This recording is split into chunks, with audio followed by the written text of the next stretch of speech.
Voici aujourd'hui l'histoire d'une mauvaise affaire.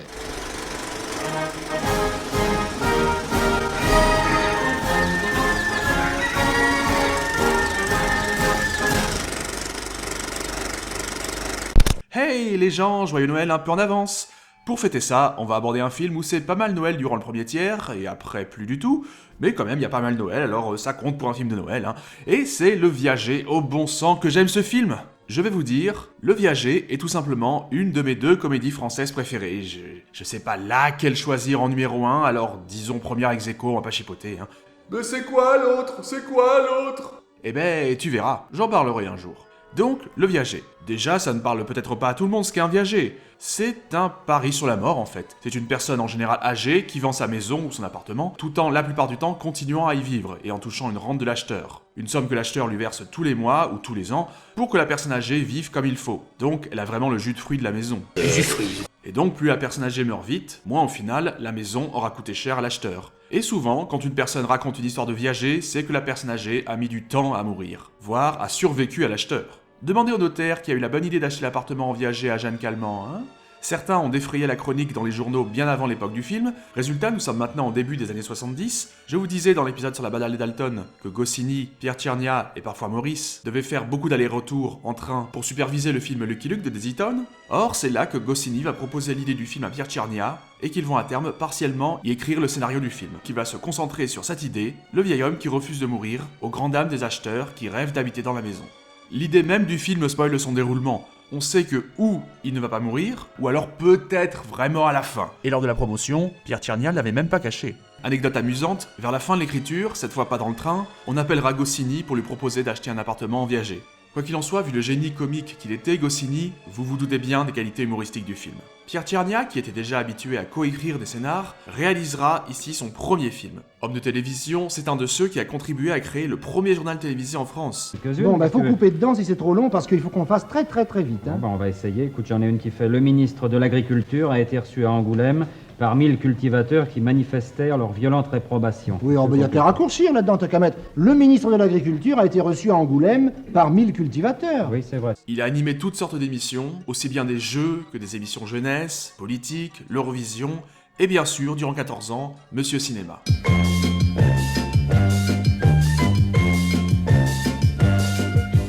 Il a réalisé ce film en parallèle de sa présentation de l'émission. C'était un grand ami de Goscinny et Uderzo, ce qui explique qu'on l'ait autant entendu en narrateur des adaptations d'Astérix et que Goscinny ait écrit le scénar de ses deux premiers films, à commencer donc par Le Viager. Donc, le pitch du film. Nous sommes en 1930. Oh punaise, j'ai remonté le temps! Louis Martinet, 60 ans, rend visite au docteur Galipeau, qu'il estime usé, et lui conseille de prendre sa retraite. Martinet a une maison au bord de la mer, à Saint-Tropez. Et où c'est-il? Oh, c'est une plage célèbre de la Méditerranée qu'on n'a pas encore lancée. Mais il est un peu juste au jour le jour, car, selon ses propres mots, sa retraite, ça ne fait pas bien lourd. Le docteur Galipeau, après avoir ausculté Martinet, estime, sans lui dire, qu'il n'a plus que 2 ans à vivre. Il propose donc à son frère et sa belle-sœur, jeunes parents, d'acheter la maison en viager. Un viager en or, Émile. Pas plus de 2 ans.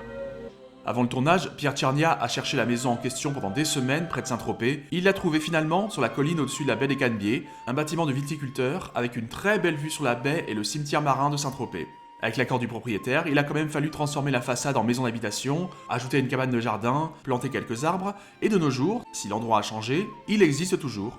Par exemple, je connais quelqu'un qui a acheté un appartement en viager, splendide, pas cher, vraiment, c'était une personne jeune qui vendait, et 3 jours après, elle est morte. Et tout le monde va dire « Oh, quelle veine !» C'est formidable, les gens deviennent monstrueux. Oui, et c'est totalement ça ce film. J'aime bien les films aussi révélateurs de la nature humaine, où même le spectateur pourrait se prendre à vouloir la mort d'un innocent. Car les Galipeaux d'abord se disent qu'ils vont gentiment patienter, puis commencent à avoir un peu hâte, puis franchement hâte, et enfin en viennent au bout d'un moment à vouloir précipiter un peu les choses. Mais malgré ça, ou peut-être pour ça, je ne parviens pas à les trouver totalement antipathiques. Ils ne sont pas tellement mauvais au départ, ils le deviennent avec le temps. Ils sont principalement 4 Galipeaux dans le film. Le docteur, Léon, c'est le plus malhonnête des 4, d'ailleurs c'est lui qui lance tout, mais bon déjà, ça reste ce bon vieux Galabru quoi. C'est pas si évident de détester un personnage joué par Galabru, et quand bien même, on a pu le voir jouer des rôles de salauds autrement pires, comme dans Uranus par exemple. Si vous avez vu Uranus, en comparaison, il vous semblera soft, hein.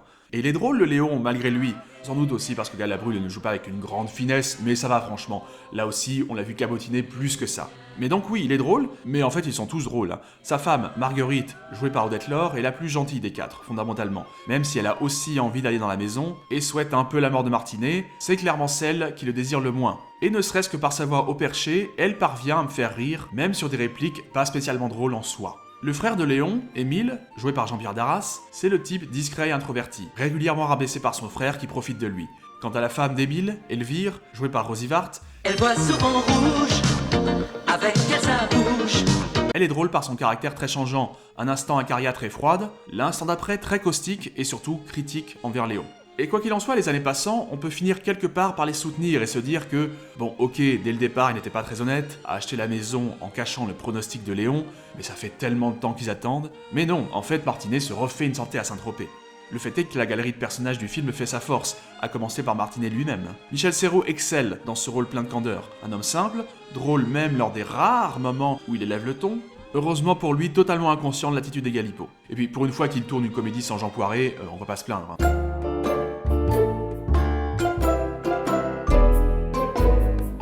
Il y a un moment au début du film où Martinet plante un olivier. Il en tire une bouteille d'huile d'olive quelques années plus tard, sauf que c'est seulement 6 ans plus tard.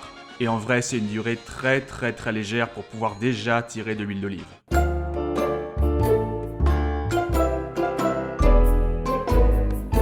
Notons aussi une chose, alors je vous avoue que je n'ai pas réussi à trouver le budget du film, mais vu que c'était la première réalisation de Tchernia, on peut douter qu'il ait eu tant de budget. Or, selon ce dernier, les comédiens ont eu l'élégance de ne pas être très exigeants sur leur cachet. Outre les principaux, même pour des rôles secondaires sinon tertiaires, on a des célébrités. Certaines un petit peu oubliées aujourd'hui, comme Noël Roquevert qui joue le grand-père Galipot, un des seconds rôles les plus prolifiques du cinéma français des années 30 jusqu'au début des années 70, dont ce sera d'ailleurs le dernier film. On a également par exemple Jean Carmé dans un rôle d'avocat foireux génial, et il nous fait une imitation de Columbo là ou quoi ? Sinon, Pierre Tchernia, le réalisateur, fait aussi une apparition, Claude Brasseur a un petit rôle aussi, Paul Prébois fait un petit coucou, mais c'est vrai que ce film, c'est raccord avec son thème, c'est un vrai cimetière aujourd'hui. Oui, c'est vrai qu'après tout, il est sorti il y a presque 50 ans, mais... c'est pas vu à ce point, non ? Mais bon, est-ce qu'il reste quelqu'un de vivant parmi ceux qu'on connaît un peu dans ce film ? Bon, j'imagine et j'espère que les quelques enfants qu'on voit dans le film le sont, mais on les connaît pas. Apparemment, alors oui, il y a le type qui joue le rôle du facteur, que j'ai vu dans quelques trucs, mais sinon, non. Depuis l'an dernier que Claude Brasseur et Roger Carrel sont morts, il reste personne, quoi. Ah si, il reste... je sais pas si vous le connaissez. Il est marrant, mon pote. Un des tout premiers rôles de Depardieu, à 23 ans seulement. Il n'a que 3-4 scènes, mais ça reste un vrai rôle. Mais bon, malgré tout, oui, il reste vraiment plus grand monde. Hein. Une des choses appréciables du film, c'est qu'il commence en 1930, donc, pour se terminer de nos jours. Enfin, du jour du film, donc au début des années 70. Mais du coup, il passe en filigrane 40 ans d'histoire française. Les années 30, la guerre, la libération, les swinging 60s... On voit défiler les présidents, certains grands moments du siècle, comme la grippe asiatique, qui menacerait la France, à d'autres. La période de la guerre notamment semble avoir bien inspiré Goscinny et Pierre Tchernia pour les gags. Les gens qui ont vu ces séquences, et notamment les techniciens au moment de tournage, écoutaient parler un personnage et ils disaient « Ah oui, c'est tout mon père ». Ce qui est assez ennuyeux parce que ça explique certains problèmes que nous avons eus par le passé. Bon, évidemment, ça nécessite des grosses ellipses car le film ne dure que 1h40. Mais il y a un renouvellement pour trouver des moyens de nous montrer que le temps passe. On a les images d'archives ou des actualités, montrant simplement des événements qui, pour qui connaît un minimum l'histoire récente de France, peut à peu près estimer l'année, tel président à l'Élysée, tel événement marquant. On a aussi des volets, tout bêtement ça peut être simplement montrer l'année naturellement, par exemple en début de film, une scène égale un Noël, du début à la fin des années 30. Mais même là c'est malin. Tenez, un champ où Léon coupe la viande mais se loupe. Faites-moi confiance. Contre-champ. L'an dernier, c'était le gigot. Ou tenez, un autre passage d'une année, pas de plan de coupe cette fois, mais une transition pourtant invisible, ce qui serait très facile à faire et banal aujourd'hui. Mais souvent, ce genre d'effet, on voyait quand même une petite coupure à l'époque. Comme quoi, du côté réalisation et montage, sans être spectaculaire, en même temps c'est pas un film d'action, Pierre Tchernia ne se borne pas à filmer platement. Tenez, autre évidence, je parlais du casting secondaire, on a également Yves Robert. Il joue un militaire raté et pourtant très imbu de lui-même. Tchernia nous le présente notamment dans un cadre de son bureau, comme si c'était un miroir, illustrant son narcissisme. Pareil, ce personnage peut être très belliqueux, je vous passe les détails. Et on fait ce qu'on appelle du foreshadowing, en nous montrant juste l'ombre d'une hallebarde qui prédit 2 scènes à venir. D'ailleurs... Cet éléphant, ça trompe, cet éléphant, ça trompe énormément. Yves Robert passe à côté d'enfants qui chantent « Un éléphant, ça trompe énormément ». Alors c'est drôle ça, parce que 4 ans plus tard... un hasard Peut-être. D'ailleurs, Pierre Tchernia assure aussi le rôle du narrateur, et dans ces moments-là, les dialogues se font fatalement plus discrets, mais à la place, c'est truffé de gags visuels, tous plus drôles les uns que les autres. Mais en fait, même lors des scènes plus classiques, disons, il y aura souvent des petits détails supplémentaires, des petits gags en plus. Il devrait porter son pantalon encore plus haut, tiens. Et ai-je besoin de préciser que les dialogues sont à la hauteur? On a des moments savoureux de ce côté-là, et on peut y ajouter quelques gags et répliques récurrentes. Je pense que ceux qui ont vu le film un jour se souviendront de cette réplique de Léon. Fais-moi confiance.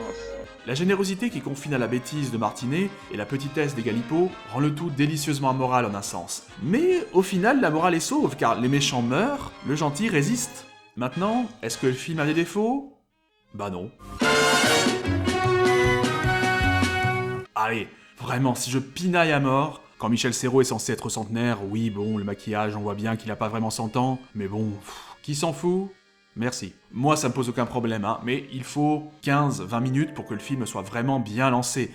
Avant, le rythme est un peu plus lent et un chouïa moins drôle, mais en vrai ça va. Hein. Et je disais qu'Elvire était critique et caustique envers Léon et son mauvais diagnostic. Je trouve que dans le premier acte, elle semble peut-être trop satisfaite par le fait de moucher son beau-frère, comme si c'était secondaire par rapport au fait d'habiter dans la maison. Or, oui, le film ne la montre jamais apprécier Léon, mais de là à ce que ce soit plus important de l'ennuyer que d'habiter la maison, je sais pas.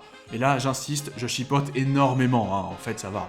Le film est une réussite au niveau du scénario, de la réalisation, de l'interprétation, et la musique aura tout fait de vous rester en tête, je vous le garantis. Et d'ailleurs, je rappelais tout à l'heure que Pierre Tchernia présentait Monsieur Cinéma, et bien la musique de Monsieur Cinéma, c'était de Gérard Calvi. Pierre Tchernia n'a pas eu à chercher bien loin pour trouver qui ferait celle du viager. Gérard Calvi. Ah mais ça tombe bien. Le public va répondre présent, et le film va fonctionner avec 2 200 000 spectateurs en salle. Il va devenir assez culte, et a largement été rediffusé à la télé depuis. Et il fait toujours de l'audience, hein, encore aujourd'hui, puisque sa dernière diffusion cet été, ça a fait le meilleur score de la TNT. Il a mérité ses galons de classique, et ce premier coup pour Tchernia est sans doute son meilleur. Il fera 3 autres films, tous avec Michel Serrault dans le rôle titre, dont le très chouette Les Gaspard.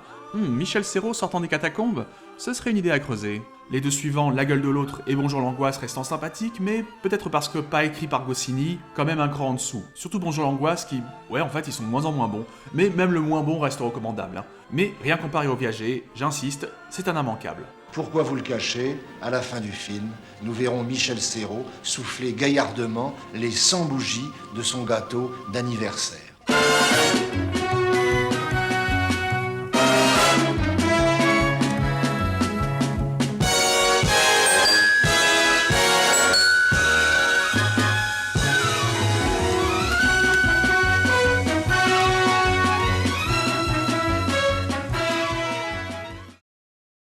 Dolky, Dolky, Dolky, Dolky, Dolky.